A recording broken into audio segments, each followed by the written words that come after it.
com a edição especial do podcast Simbora Paraíba da Abrajet neste mês de agosto. Vamos falar de história e, claro, também vamos falar de turismo. Nosso entrevistado é o historiador Lúcio Flávio Vasconcelos, que lançou o livro Paraíba Colonial, Guerras, Resistência Indígena e Domínio Imperial. Conosco aqui no podcast, Rosa Aguiar, da Abrajet, jornalista que tem o site Mais Turismo e Cultura e o Instagram @Rosa Aguiar. E Fabiano Vidal, jornalista da Abrajet, também site fabianovidal.com.br e no Instagram a mesma coisa, @fabianovidal.com.br. E o Simbora Paraíba acontece porque temos uma parceria com a Dr. Play, que é o seu ecossistema de saúde. É uma multiplataforma de vídeos que promove eventos e que tem um trabalho maravilhoso em relação à saúde, em divulgação em várias telas de consultórios pela Paraíba. Rosa, vou pedir para você apresentar o nosso entrevistado, que eu tenho certeza que hoje teremos uma aula muito especial de história. Agosto, mês de João Pessoa, mês da Paraíba, e o entrevistado muito especial. Entrevistado muito especial, Vieira, e nosso conhecido de longas datas, né, professor Lúcio Flávio? Ele é um especialista, professor doutor, tem doutorado e viaja, digamos assim, por vários conhecimentos na área da história e lançou, há 2 anos atrás, está na 2ª edição, esse livro, Paraíba Colonial. É um livro que tem vários capítulos que fala sobre a questão do início, bem do início, né, da Paraíba, e eu acho que vai ser uma conversa muito boa, porque as pessoas confundem muito a história, né, sabem muito pouco sobre a história, e eu acho que falar sobre os povos originários e também sobre o sistema de dominação, como tudo aconteceu, é muito interessante. O professor Lúcio Flávio é um expert no assunto, não só na história da Paraíba, como em outras. Ele também tem um doutorado muito interessante, Vieira, sobre um personagem bem polêmico que ele decidiu estudar, né, o Major... O famoso Hugo Chávez. Né? Hugo Chávez. Fora Hugo Chávez, do Paraguai. Sim, o Solano Lopes, que durante a Guerra do Paraguai também foi bastante... Muito. Enfim, um polêmico, né? Porque a Guerra do Paraguai é outro capítulo que precisa ser revisto na história, e ele também tocou nesse assunto. Mas hoje o assunto é Paraíba, né, professor? Então, eu posso fazer a primeira pergunta? Com certeza. Começando logo. Dizem, professor, eu queria que você esclarecesse isso, que toda a origem da Paraíba ter sido fundada veio porque uma indígena de Serra da Raiz foi roubada, né, e foi levada lá para um engenho perto de Igaraçu, Tracunhaém, e que gerou a tragédia de Tracunhaém. Eu queria que o senhor explicasse isso, que foi daí que veio a ordem dos portugueses de domarem a Paraíba por causa da ferocidade dos indígenas daqui. Isso procede? Olha, é um prazer estar com Vieira, Fábio, com você, Rosa. E claro que a gente não pode desprezar as paixões, né, na história, a atração por essa indígena. É um capítulo importante, interessante, que gerou inclusive a tragédia de Tracunhaém, mas o interesse da conquista da Paraíba ela é muito anterior. Porque aqui a Paraíba você tinha uma grande quantidade de alta qualidade do pau-brasil. O pau-brasil, nesse período, era quase como o petróleo hoje. Para você ter uma ideia, os franceses saíam lá da França e vinham aqui para a Baía da Traição para extrair, junto com os potiguaras, né, extrair o pau-brasil e levar lá para Portugal, para ser redistribuído e ser vendido. E os franceses estavam aqui antes dos portugueses, muito, né? antes. Na Paraíba, sim. Você tem a presença de franceses no Nordeste, na costa Nordeste, na Baía, a partir de 1504. Porque as notícias, claro, não circulavam, com a velocidade de hoje da internet. Mas Lisboa era um epicentro importante de comércio internacional e de espionagem comercial. Então, quando a notícia de que o Brasil tinha muito pau-brasil, a costa do Nordeste tinha bastante esse pau de tinta, né, como também era E dava a chamado. coloração vermelha, Exatamente, né? dava essa coloração linda, vermelha. Que não tinha em canto nenhum. Não tinha, porque, claro, você está aí, a indústria ainda não está muito forte, a indústria têxtil, mas as pessoas querem roupas com cores diversificadas. E o pau-brasil teve uma importância muito grande na coloração do tecido, do Vale algodão. lembrar que não tínhamos as cores artificiais, era tudo Não, natural. tudo natural. Tudo era feito, seja como a cotinilha, que é um pequeno animal que tem lá no México, seja corante a partir de plantas, enfim, ninguém quer usar a roupa da mesma cor, né? Então, além disso, o pau-brasil servia como a madeira para construção e também como remédio. Puxa Remédio vida, também. pessoal, multiuso mesmo. Muito, né? multi e muitos usos. Então os franceses ocupavam aqui a Paraíba e toda a historiografia demonstra que o pau-brasil que existia na costa da Paraíba, ele era muito superior a outros. Então os franceses estavam aqui. O que é que acontece? Portugal, não é? Desejando ocupar essa área, porque os franceses eles estavam presentes no Caribe, presentes do que é hoje o Canadá, presente e tentando invadir o Rio de Janeiro, depois invadiram e criaram o que é hoje Niterói, passaram 11 anos lá. Então você tem uma disputa de impérios, da mesma forma que nós temos hoje, uma disputa de impérios entre Estados Unidos, com a China, com a União Europeia, com a Rússia, não é uma briga de comércio? Você tem aí no começo do século XVI uma briga por comércio. E aí, Portugal, temendo que os franceses, né, ficassem permanentemente aqui no território, porque eles fizeram uma aliança muito forte com os potiguara, com os portugueses, junto com os espanhóis, resolveram conquistar a Paraíba. A guerra com os potiguaras, é claro, aguçou-se por essa tragédia de Tracunhaém, né, onde cerca de 600 colonos foram eliminados pelos guerreiros potiguaras, considerados na época como os senhores da costa. Os potiguaras, exímios guerreiros. E aí você tem o Portugal vindo à ordem, né, a partir de 1575 para realmente conquistar o território. E foram 5 expedições, Puxa. 5 expedições para que os potiguaras fossem conquistados. A tragédia de Tracunhaém, esse amor, essa paixão é um fato real e está dentro desse contexto maior, né? Porque a gente não pode esquecer que por paixões, as paixões são o que nos move, não é isso, Vieira? É verdade. Então, não podemos achar que é só questão econômica, não. Questão econômica é importante. Mas também tem outros fatos que vão motivar a essa guerra. É muito interessante essa questão dos franceses, né? A gente fala muito da conquista dos portugueses aqui na Paraíba, a gente fala dos espanhóis chegando junto com os portugueses, mas essa questão dos franceses, pelo menos para mim, ela é pouco difundida, pouco explorada, né? Como é que os franceses influenciaram aqui o desenvolvimento da Paraíba, econômico, cultural, o que a gente herdou dos franceses e ainda usa hoje? Olha, o interessante você tocar nisso, porque potiguaras, principalmente o epicentro que nós temos ainda hoje na Baía da Traição, eles fizeram um acordo. Além de ser exímios guerreiros, eles eram exímios diplomatas. Não é à toa que fizeram uma aliança com os franceses para fazer o intercâmbio comercial, né? Eles forneciam para o Brasil, os franceses forneciam instrumentos que eles não tinham, de metal, o machado, a faca, algumas armas de fogo. Os franceses passaram para lá. Passaram para os potiguaras. Essa aliança durou muitos anos. Agora, diferentemente do que aconteceu em São Luís, por exemplo, que os franceses fundaram a cidade, ocuparam, passaram ficaram um bom tempo. Diferentemente ali na França Antártida, que é Niterói, passaram 11 anos lá.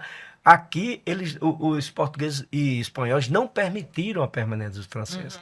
Por quê? Porque a gente olha hoje São Paulo, Rio e Minas como os estados mais desenvolvidos economicamente. Até o século XVIII, era Paraíba, Pernambuco e Bahia. Eram os estados mais desenvolvidos, que forneciam pau-brasil, forneciam algodão indígena, forneciam um produto usado como remédio, chamado tabaco, fumo era usado como remédio. Remédio para curar doenças de pele, ingeridos, né? Além de ser altamente viciante para quem fuma.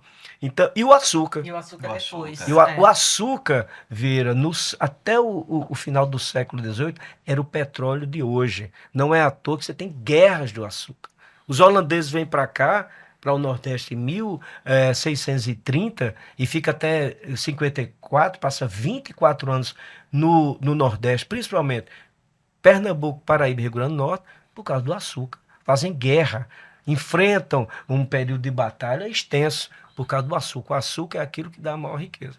Então, diferentemente de São Luís, diferentemente do Canadá, diferentemente do Haiti, que é colônia francesa, diferentemente de Niterói, os franceses, a eles não foi permitido permanecer aqui, em virtude de a Paraíba ser estratégica. A Paraíba, além de ter uma grande produção de pau-brasil, né? Também, posteriormente, ficou uma terra extremamente favorável ao plantio da cana-do-açúcar. Né? Então, a Paraíba era estratégica em termos econômicos, em termos geopolíticos, para que Portugal e Espanha se fixasse aqui e fizesse guerras tão desgastantes. Né? Agora, professor, o senhor falou que foi a 5ª expedição que conseguiu entrar na Paraíba, né, de portugueses. E a gente sabe, a gente estuda que foi também por conta de um acordo com os índios, né? Com os indígenas. Eu queria que o senhor falasse um pouquinho sobre isso, que só foi possível os portugueses conseguirem entrar e iniciar a colonização por conta de um acordo com os indígenas. Exatamente. Os indígenas, tem 2 grandes grupos no Brasil, 2 grandes grupos. Você tem os grupos dos tupis, que eram guerreiros que vieram há mais ou menos 1000 anos, 1500 anos ali da região da Amazônia e foram ocupando toda a costa. Né? Eles trouxeram técnicas de agricultura desenvolvida, a questão de plantar, produzir a farinha de mandioca, enfim. Eles têm uma técnica de guerra extremamente excelente em termos de combate. E você tem um grupo do interior que chama genericamente de Geis ou tapuias. Então são os 2 grandes grupos, rivais, inimigos, né? Os tupis na costa, os tapuias no interior, no sertão. Né? E você tem entre os tupis as rivalidades existentes. Né? Os tabajaras, eles eram do tronco linguístico tupi, assim como os potiguaras, só que eles eram os inimigos. Porque os índios tupis têm uma coisa, a guerra fazia parte da sua cultura. Não é uma guerra, Vieira, como os europeus trouxeram a guerra para tomar material. Não era para bens materiais. O guerreiro tupi só podia casar depois que ele aprisionasse o primeiro guerreiro e levasse para a tribo. Não era uma guerra de extermínio. Não é a guerra que os ocidentais ensinaram, né? Como a gente vê em Gaza matando criança, mulher. É outro tipo de guerra. É uma guerra para aprisionar o adversário. É uma demonstração de força. De né? força, exatamente. E o interessante é que depois esse guerreiro aprisionado, ele era alimentado, cuidado das suas feridas, alguns até entregavam a ele uma mulher, né? E depois de 2, 3 meses ele era sacrificado para que a comunidade se alimentasse do seu corpo e assim adquirisse a sua força, a sua coragem. Então os índios brasileiros eram canibais. Da costa, sim. Não é? Você tem um tipo dos índios os tapuis do nosso interior, da Paraíba, do sertão, eles tinham uma outra forma, que é endocanibalismo. O que é? Eles se alimentam, as pessoas morriam, pode causar estranheza para a gente, né? Mas as pessoas morriam da família e eles se alimentavam dessas pessoas. Puxa vida. Se alimentavam. Essa história eu não sabia, não. Eles se alimentavam. Eu sabia. Né? Agora o interessante, Vieira, Tem sabe um o que livro é? de Marcos Odilon que ele fala sobre isso, né? Se alimentava, chama endocanibalismo, diferente dos da costa, né? E aí um padre, acho que é o padre Nantes, que veio, fundou a cidade de Pilar, enfim, é um grande pesquisador, tem livros que ele deixou, depoimento, ele vai indagar um indígena, diz, mas vocês se alimentam das pessoas, dos seus parentes que morrem, criança, guerreiros. Ele diz, pior são vocês. Vocês pegam e entregam para os tapurus comer. Vocês enterram e deixam que os vermes que comem os seus parentes. Nós estamos fazendo homenagem a eles. Nós estamos nos alimentando. Era uma coisa ritualística. Ritualístico. E veja a lógica, né? A gente enterra, quando não crema, né? Enterra e deixa que os tapurus devorem a pessoa. Eles não, se alimentavam. Então são hábitos diferenciados. Só que os tabajaras e potiguaras eram adversários. Eram guerreiros que se matavam ritualisticamente. Não era guerra de domínio de território nem de riqueza. E o que acontece? Os portugueses eram portugueses e espanhóis no processo de conquista da Paraíba. Porque estavam unidos naquela época. Exatamente. Rosa lembrou bem. Entre 1580 e 1640, durante 60 anos, você tem a União Europeia, a União Ibérica, melhor dizendo. Não é que Portugal e Espanha estão unidos. Por isso são tropas portuguesas e espanholas que vêm para cá. As 4 primeiras excursões correram. Os potiguares botaram para correr, porque eles eram exímios guerreiros. Eles utilizavam, inclusive, guerra química. Sabe como, Vera? As flechas envenenadas. Flechas envenenadas. Pegavam pimenta, queimavam grandes fogueiras de pimenta, com vento favorável, Ardia o olho. e ardia o olho e você é o gás Tecnologia, lacrimogêneo. alta tecnologia. É o gás lacrimogêneo. Contra o vento, eles montavam fogueira e os guerreiros inimigos ficavam totalmente atordoados. Então, exímios guerreiros botaram para correr os espanhóis e portugueses treinados na guerra europeia. Eles tiveram que ir para a diplomacia, negociar. Aí eles caíram fora. Só que os tabajaras retornaram à Paraíba depois de muitos anos que estavam lá na região do Rio São Francisco. E o que é que os portugueses, que tinham rivalidade entre os tabajaras e portugueses, e os potiguara. Os tabajaras e potiguaras, e aí usaram a máxima do Império Romano, dividir para reinar.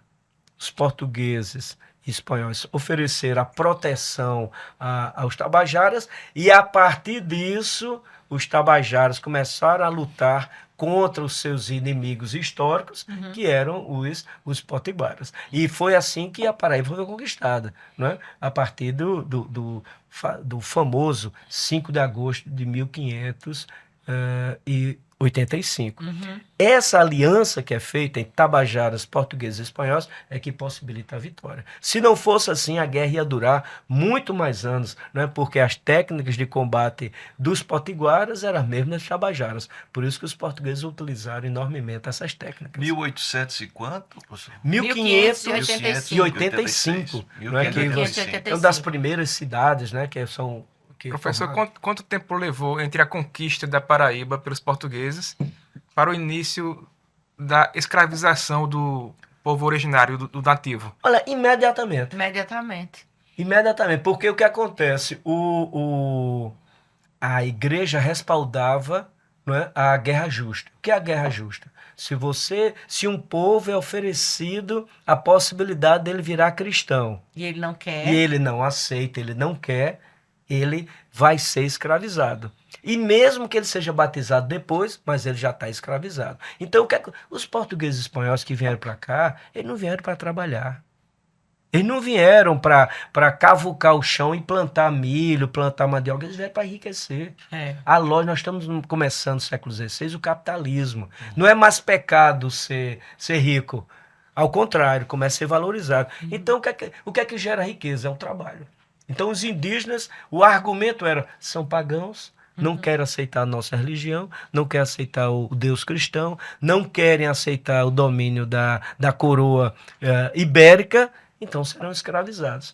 E aí você tem o início é a escravização dos indígenas mesmo. E aí aumenta a violência. Os potiguares e os tabajaras também, que apoiaram eles. Exatamente. Também. Aí você tem o jogo, né? Depois que a Paraíba, que os potiguaras são controlados, digamos assim, vencidos na guerra, você tem a exploração, tomada de terras, seja dos tabajaras, seja dos potiguaras. E aí eles começam a se rebelar. Quando se rebelam, guerra justa nele, abençoado pela Igreja Católica naquele período, né? Naquele período. Agora, muita gente acha, professor, que já dando um pulo aí para a invasão holandesa, que já é em 1636, Isso, né? Quando os holandeses aqui chegaram, Muita gente acha que pela Holanda ser um país hoje bem tranquilo e tudo mais, as pessoas acham que a gente poderia ter sido melhor, enfim, tá numa outra realidade se o Brasil, o Nordeste, tivesse continuado sob o domínio holandês. Eu queria que o senhor falasse. Meu pai, que também era historiador, o Wellington Aguiar, ele dizia que não. Ele dizia que que isso não iria acontecer, haja visto as colônias holandesas, que o Haiti é um exemplo, Claro, né? claro. Que não enriqueceram coisa nenhuma, porque o tratamento que se dá às colônias é uma coisa. Eles não estavam a fim de enriquecer as colônias, eles estavam a fim de explorar as colônias. E Eu nem queria deixar sua que elas opinião. cresçam, não E é? nem deixar que elas cresçam e se fiquem independentes. É. O que é que o senhor acha disso? Não. Quando o povo vem com aquela. O domínio holandês era maravilhoso. Eu concordo plenamente com o historiador Wellington Aguiar, Uhum. o seu pai, uma referência para a gente, inclusive quando a gente fazia graduação aqui na universidade. De fato, existe esse mito racista, eurocêntrico, tá? Xenófobo, que acha, o Brasil ficou nisso porque para aqui vieram os degradados, misturado com o índio e com negros africanos. Deu no que deu. Isso está no senso comum, que é um dos grandes equívocos da análise, né? Os Estados Unidos deram certo porque lá a colonização foi de povoamento de pessoas brancas, né? Não é assim. É a forma que foi colonizado. A Jamaica foi colonizada pela Inglaterra da forma que os portugueses colonizaram o Brasil. O Haiti foi colonizado pela França da forma que os portugueses colonizaram aqui. Porque parece estranho para a gente, mas séculos XVI, XVII, XVIII, Portugal e Espanha eram as nações mais ricas do planeta.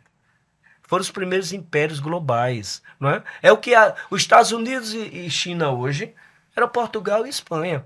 Por quê? Porque eles encontraram muito ouro e prata nas Américas, encontraram terreno favorável, propício ao plantio da cana-de-açúcar. Volto a dizer, até o século XVIII a cana-de-açúcar era o petróleo de hoje. Se matava e se morria para se controlar o comércio, a produção e o comércio do açúcar. E a forma que eles estabeleceram de domínio foi a mesma forma que a Inglaterra fez na região do Caribe.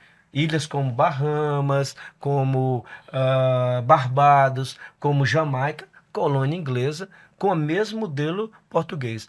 Latifúndio, produção de açúcar, exploração do trabalho africano escravizado. Foi essa forma que Portugal deu certo durante 200, 300 anos e era referência para a população europeia, para os reinos europeus. Então essa ideia, concordo plenamente com o historiador Wellington Aguiar e com você, Rosa, que não é quem veio colonizar, mas a forma. Não é?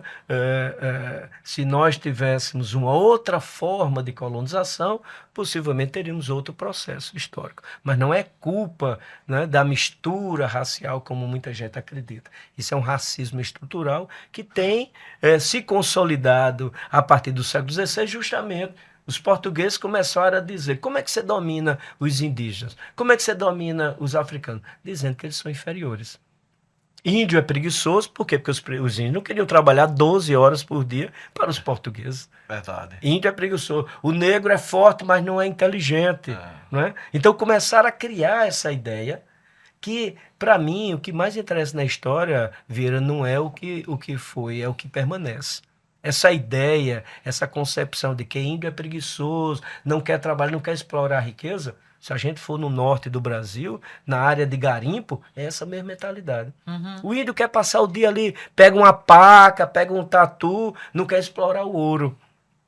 Nós, garimpeiros, temos o direito e o dever de explorar esse ouro. Não é? Então, é a mesma mentalidade. 500 anos, continua essa mesma concepção. Uma concepção absurda. Professor, entre a escravização dos indígenas e trazer a mão de obra da África, esse paralelo, porque era demanda mesmo, tinha a necessidade de mais mão de obra, ou eu fico assim um pouco querendo entender isso, porque tendo a mão de obra escravizada indígena, teve que se buscar na África necessidade de produção mais e mais.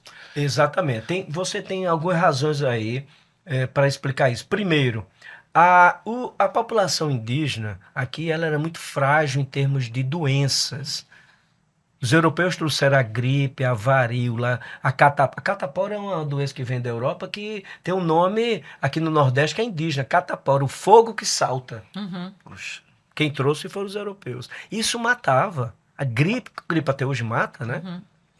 Com milhares de pessoas O morrem. choque das doenças dos brancos com os indígenas foi terrível. Muito forte. Muito forte, Então, matou muito mu- indígena. Por- Além do mais, eles não queriam trabalhar nesse regime de trabalho Exatamente. Tinha revolta. seriado, né? Que Sabe, é sem parar. a média de horas de trabalho de um indígena em Yanomami hoje é 4 horas para ele se reproduzir biologicamente e culturalmente.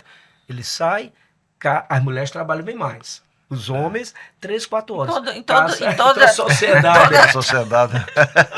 Olha, e tem outro fator para a população indígena no Brasil, o trabalho agrícola é um trabalho feminino, não é masculino.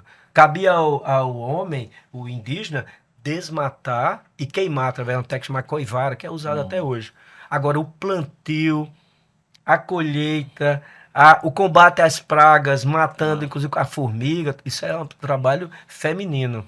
Então, o indígena, fragilizado pelas doenças que os europeus trouxeram, pela mudança da cultura em que eles tinham que trabalhar na agricultura. Desrespeitando toda a lógica de uma- deles.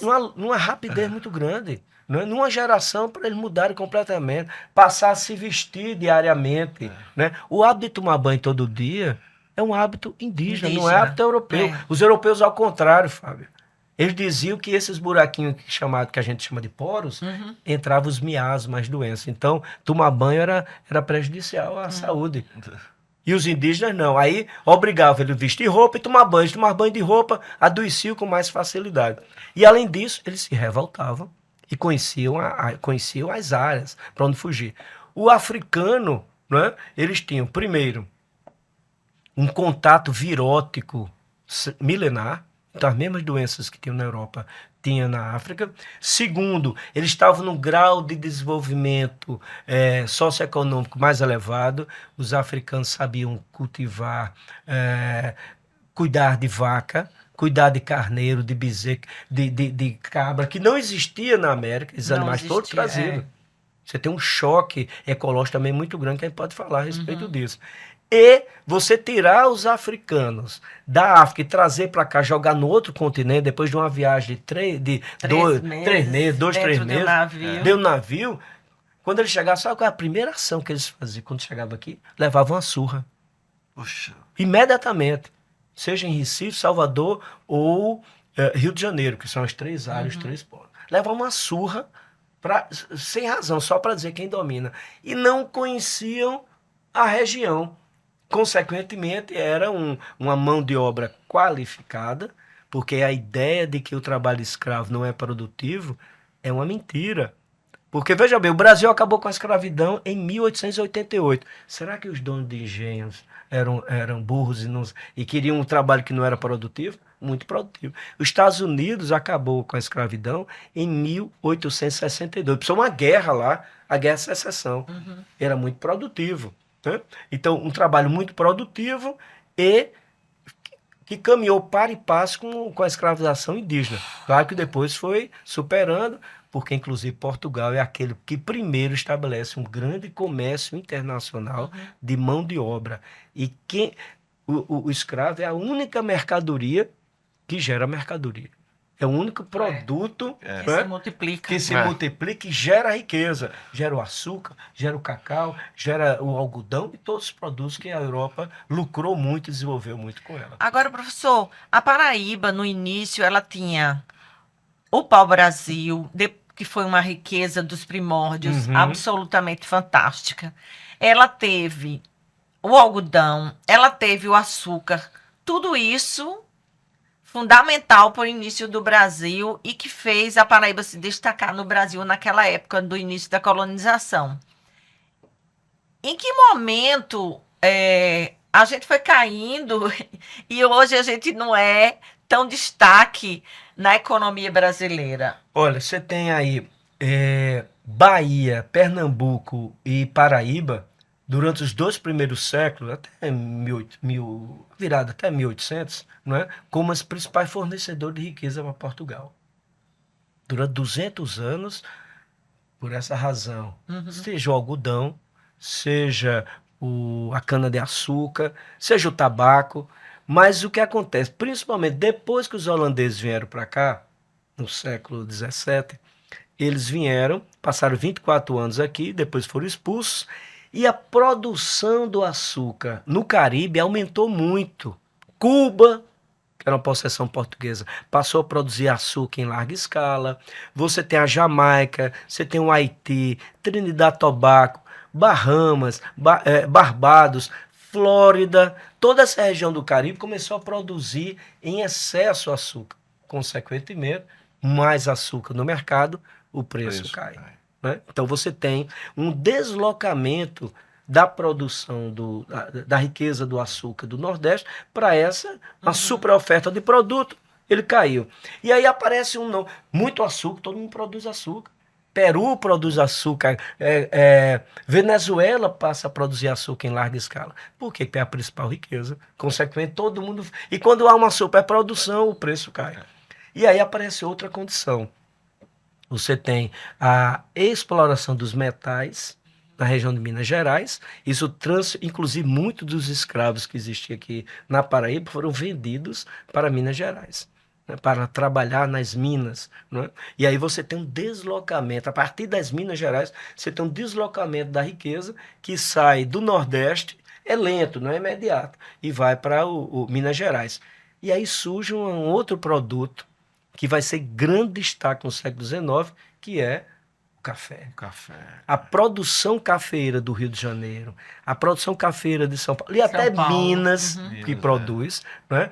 E aí o açúcar já está a um preço muito baixo internacionalmente, e o café não é produzido, não dá certo. A Paraíba produziu também. Produziu um pouquinho, café, no Brejo.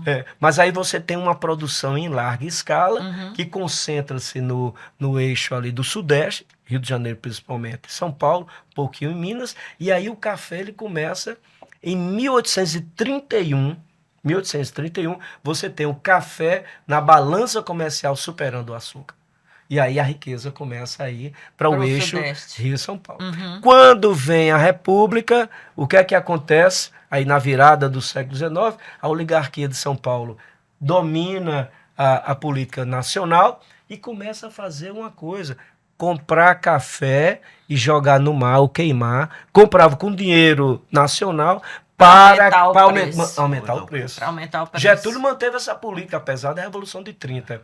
E, ao mesmo tempo, eles começam a pagar. Começou no final do século XIX. A ideia que os brancos eram superiores, a raça superior, mais inteligente, mais culta, porque a Europa estava se desenvolvendo no século XIX, começaram a pagar passagem para vir italianos e alemães, principalmente, para colonizar o sul. Esse fenômeno dessa coisa do ariano, né, do branco, isso vem da Europa, né, e atingiu, acho que o mundo inteiro, né? O mundo inteiro. E no Brasil também.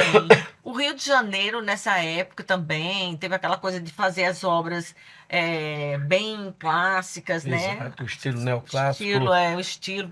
O Rio de Janeiro copiou muito Paris, né? Copiava as grandes... Agora, a Argentina importou muito italiano. Eles expulsam italianos e alemães.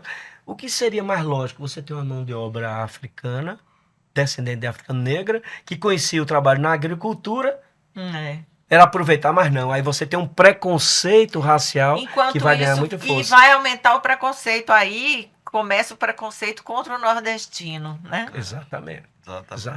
Você muda o eixo econômico. Para você ter uma ideia, até a primeira metade do século XIX, quem dominava a política nacional eram os baianos, pernambucanos e um pouquinho os paraibanos, porque é o lastro econômico. Quem tem o domínio econômico, quem produz mais, tem influência. É a força política. Hoje é Rio, São Paulo e Minas. Fabiano. Professor, esse tema todo que a gente discutiu até agora é muito fascinante. Eu gosto muito de história da Paraíba. E eu fico me perguntando como é que está hoje em sala de aula para a rede municipal, privada e pública do ensino de história da Paraíba. Porque na nossa área de turismo se relaciona com vários várias áreas. Uhum. História, geografia, patrimônio. Mas eu cheguei a dar aula no curso de guia de turismo do Mediutec PB, alunos a partir de 15 a 19 anos, e vi que há um grande desconhecimento da história da Paraíba.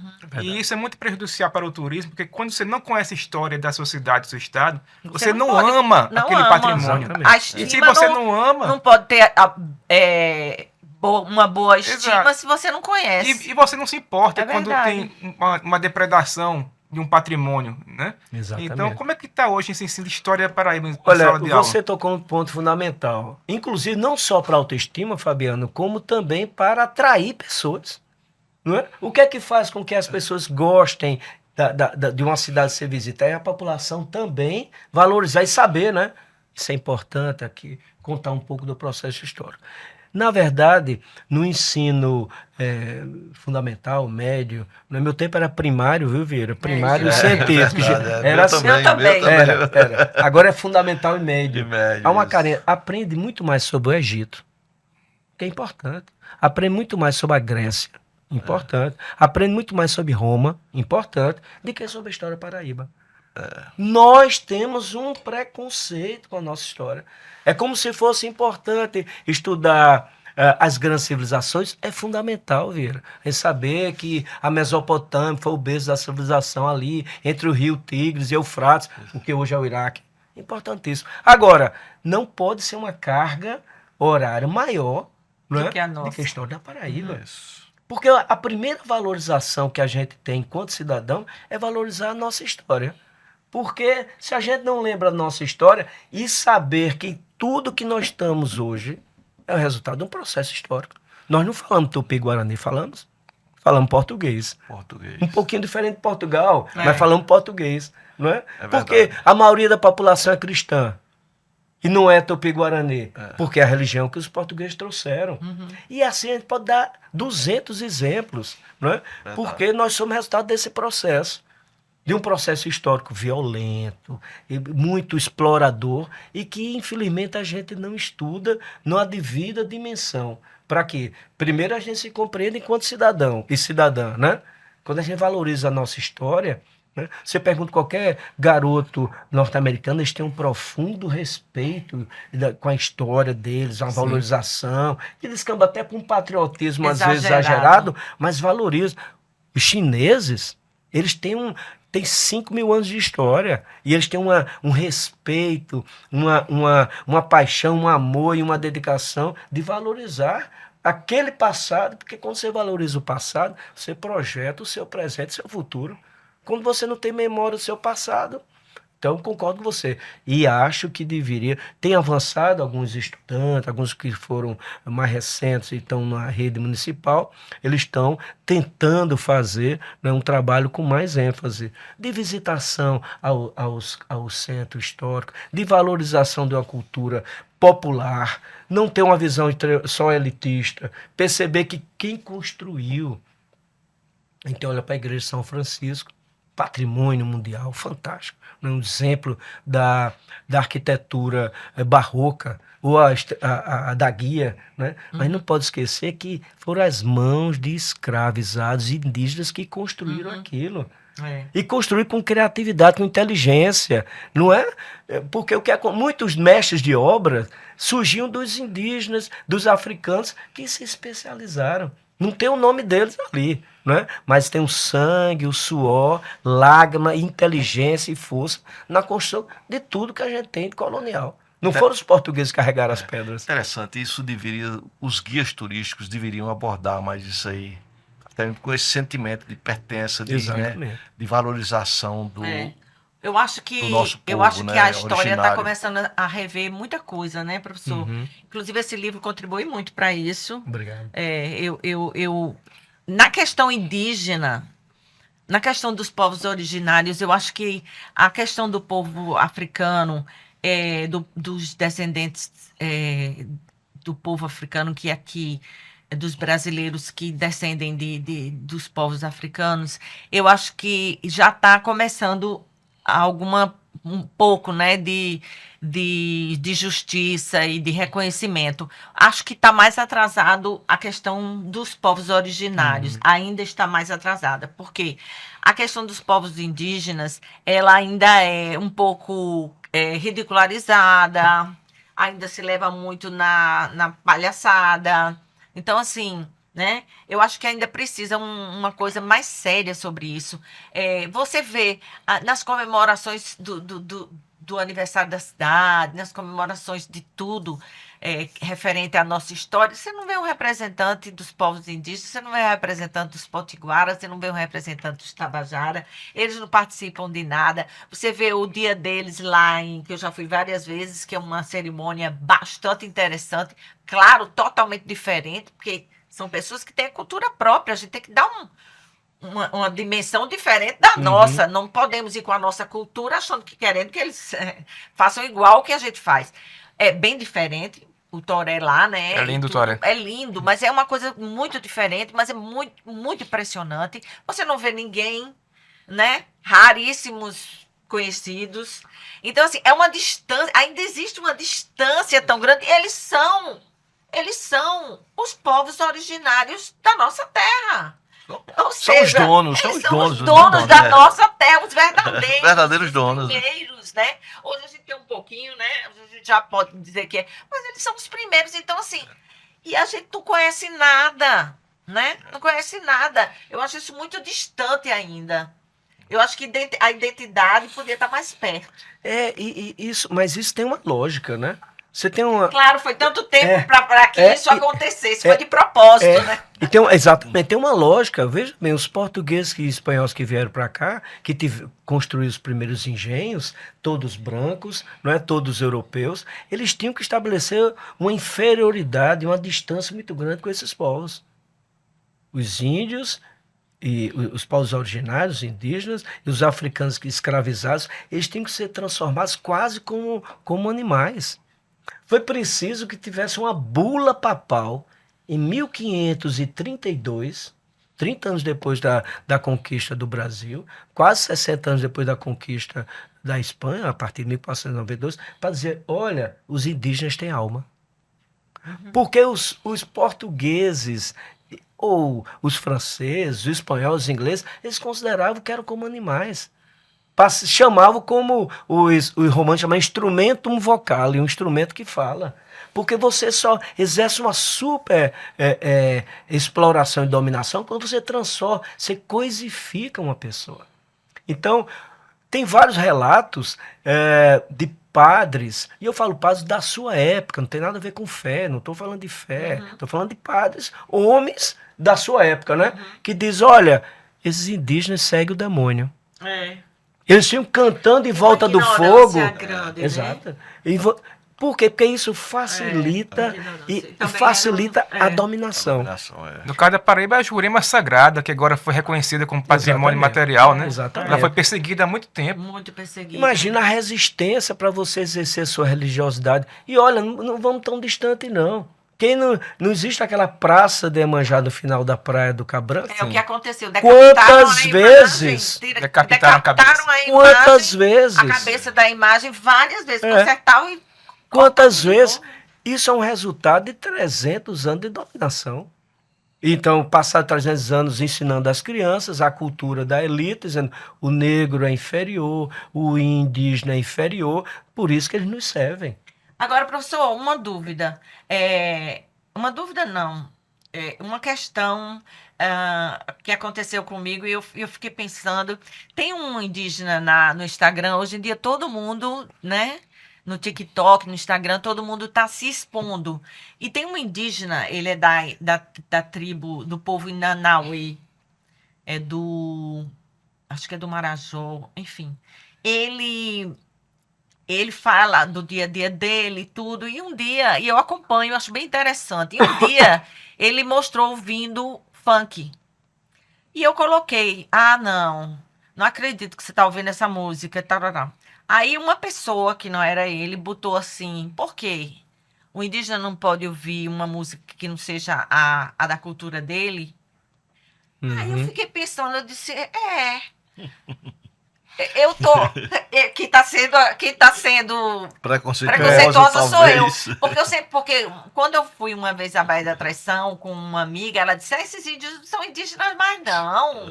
Ó, tá vendo? Certo. Todo mundo mora em casa normal. Eu falei, "Gente, menina. Tem que estar nu. Eu falei, mas ele disse, você quer que um indígena, De que 1500, né? tem 500 anos de relacionamento com os brancos. Você quer que ele ainda use tanga e no nu? Claro que ele tem que conviver com tudo, com celular, com tudo. E isso não faz ele não ser indígena. Aí eu estava exigindo que ele não ouvisse Funk. funk. Aí eu queria saber a tua opinião. Olha, eu tive a sorte de nascer no 19 de abril, dia do índio. E todos nós, quando éramos crianças, tinham 19 de abril, ensino fundamental, primário, Todo né? mundo se vestia Aí de vestia de índio, Isso. botavam umas penas, botavam uma sainha, Isso. aí faça um desenho, aí desenhava um índio na sua oca, né? Com a Isso. tanga, E geralmente aí desenhava um índio norte-americano. É verdade. O Apache, o Verdade. Sioux, que é o que a gente via nos filmes.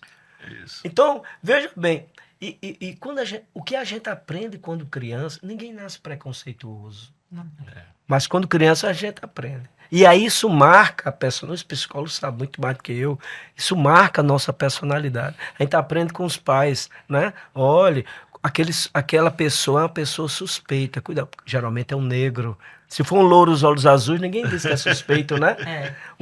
Atitude suspeita, geralmente é uma mulher ou um homem negro. Verdade. Atitude suspeita, tá? Isso vai reproduzindo. A ideia do índio, seminu, índio que é apito, se não der, pau vai comer, né? O índio, isso é, cada ano a gente fazia aquela pintura. Então a gente imagina, mesmo que nós sejamos favoráveis à população indígena, a gente imagina que eles estivessem ou deveriam estar congelados numa máquina do tempo. Ele não podia usar celular, não pode ter carro, não é? Tinha que ficar nu e não viu o funk. Ele tinha que ouvir só os cantos indígenas. Não é assim. É uma população que tem uma identidade cultural, mas que essa identidade cultural se modifica. Se modificava antes dos espanhóis chegarem, antes dos portugueses chegarem, antes dos ingleses chegarem, e continua se modificando. E tem a associação quando eu morei em Manaus, uma vez eu fui entrevistar aconteceu duas coisas. Uma vez eu fui entrevistar um casal indígena que morava no interior e eles tinham vindo para Manaus para fazer um tratamento. E aí eu trabalhava na TV Cultura, vai entrevistar um casal que está aí. Eles são dos Vaimiri-Atroari, uma tribo bem famosa lá. Eu fui entrevistar o rapaz que era o intermediário e disse: olha, Rosa, eles não falam português. Aí eu já tomei um susto, né?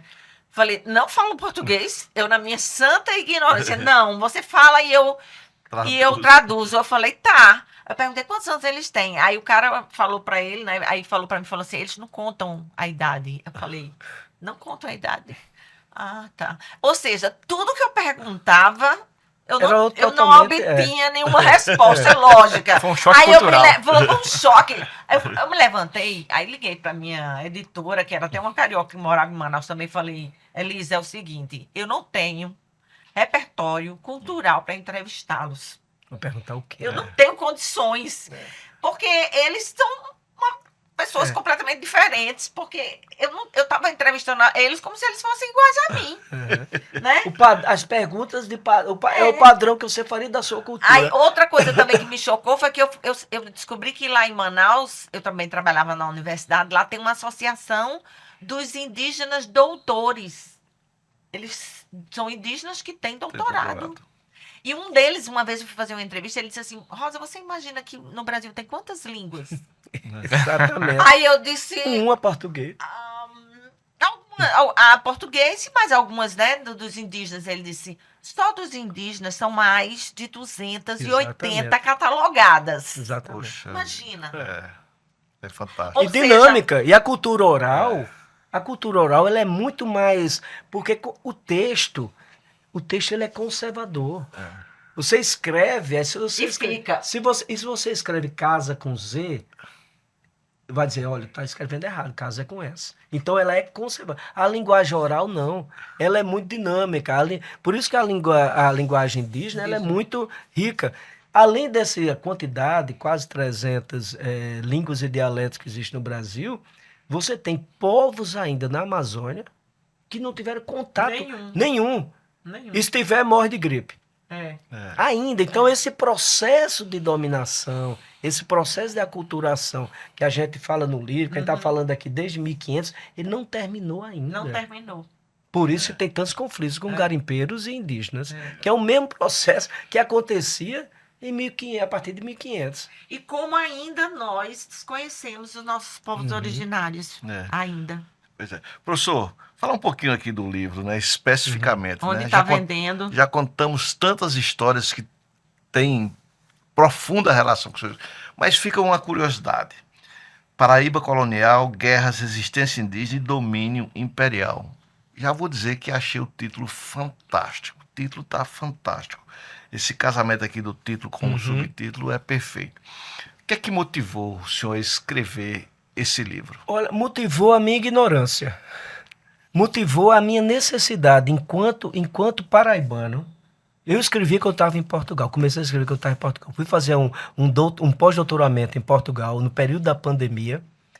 E sobre o Hugo Chávez, por isso que eu falei Hugo Chávez, meu pós-doutorado é sobre a experiência venezuelana. Mas eu comecei a sentir uma saudade da Paraíba. Comecei a lidar com portugueses que faziam perguntas, e até com descendentes, mas com certo preconceito com relação... Aí eu disse...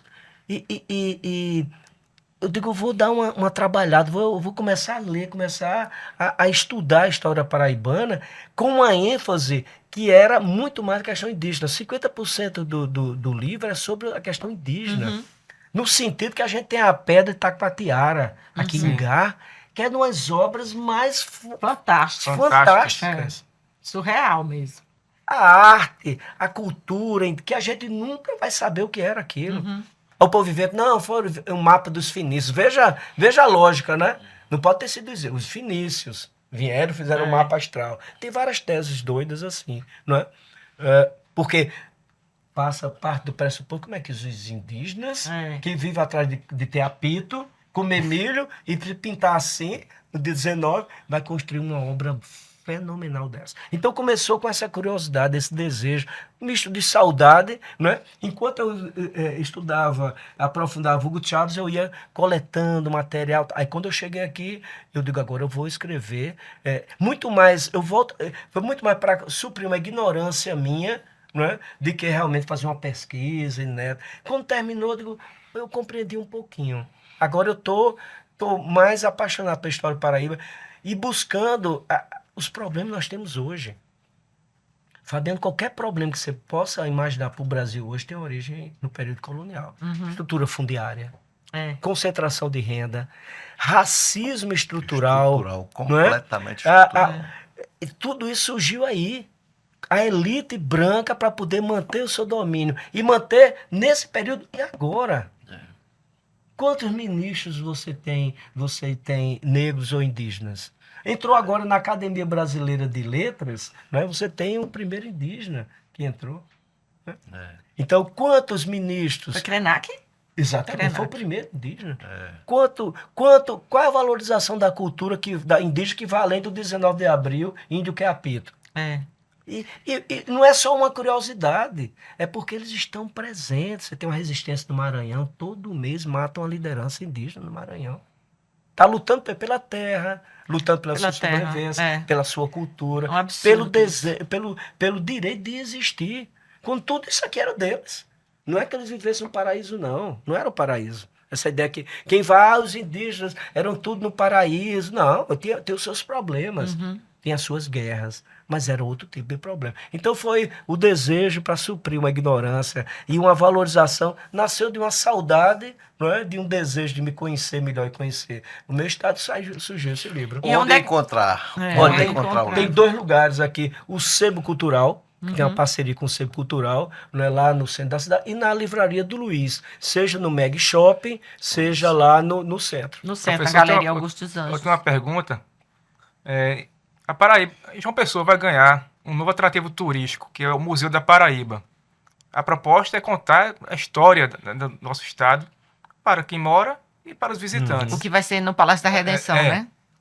Na sua visão de historiador, qual a sua expectativa para esse museu? Você acredita que a gente vai ter um espaço destinado a contar com tantos detalhes assim a história do povo nativo, do nosso indígena. Ó, tomara que seja, né? Eu acredito que a equipe que está lá, eu não conheço as pessoas, mas eu acredito que tenha pessoas qualificadas para a valorização disso, de perceber que não é só uma curiosidade, aqui tinha índio, aqui tinha escravo, africano, não, é compreender a importância deles para a construção da sociedade, não é? Compreender que a nossa matriz, não é? A nossa compreensão, a nossa existência vem desse caldo cultural de mistura, que não é só o carregar pedras, é uma contribuição na culinária, na cultura. Ora, por que o nome do estado é Paraíba? Por que o nome do estado o rio, tem o rio Sanhoá? Por que o rio Paraíba? Por que o rio Timbó? No Paraguai tem um rio Timbó. Por quê? Porque é o mesmo tronco linguístico, Tupi-Guarani. Né? Então, é essa valorização. Paraíba é rio de difícil navegação, né? De difícil navegação. Então você tem, sabe, Praia de Tambaú, Manaíra, Miram, tudo isso tem a origem indígena. Que não foi, o português acho lindo, vou botar. Não, ao contrário. Eles não tiveram condições de retirar, porque esses topônimos é de uma força, de uma tradição que manteve-se ali. A última coisa disso, eu morava em Tambaú, fui morar em 68, 69, criança. Sabe qual era o nome a referência do mercado de peixe? Sabe como era? Pindá. Pindá. Pindá. E o povo fala, vai no Pindá comprar peixe. Só depois, quando eu estava adulto, na graduação do chão, eu descobri, olhando o dicionário do Tupi-Guarani, Pindá chama-se anzol ou lugar de pesca em Tupi-Guarani. Olha que interessante. Professor, que aula maravilhosa. Maravilhosa. Que dia maravilhoso, que entrevista maravilhosa. Mas a gente tem 5 minutos para Os terminar. agradecimentos. Eu quero falar de turismo.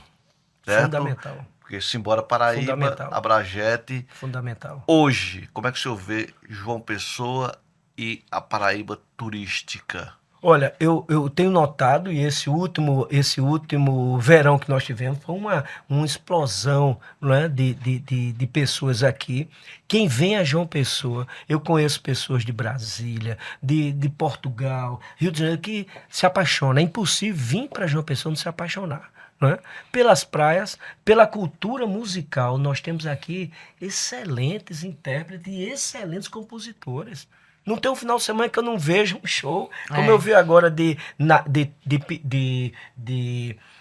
Elon, Natália Bellar. Você tem um conjunto de pessoas, Tita Moura, não é? Você tem uma geração, Elba Ramalho, Zé Ramalho, Chico César, tem uma meninada aí, qualidade. Seu Pereira, não é um menino, mas está no entre... Né?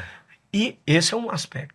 O segundo, a gente tem que valorizar a nossa cultura arquitetônica, religiosa. Né? Tem a Igreja de São Francisco.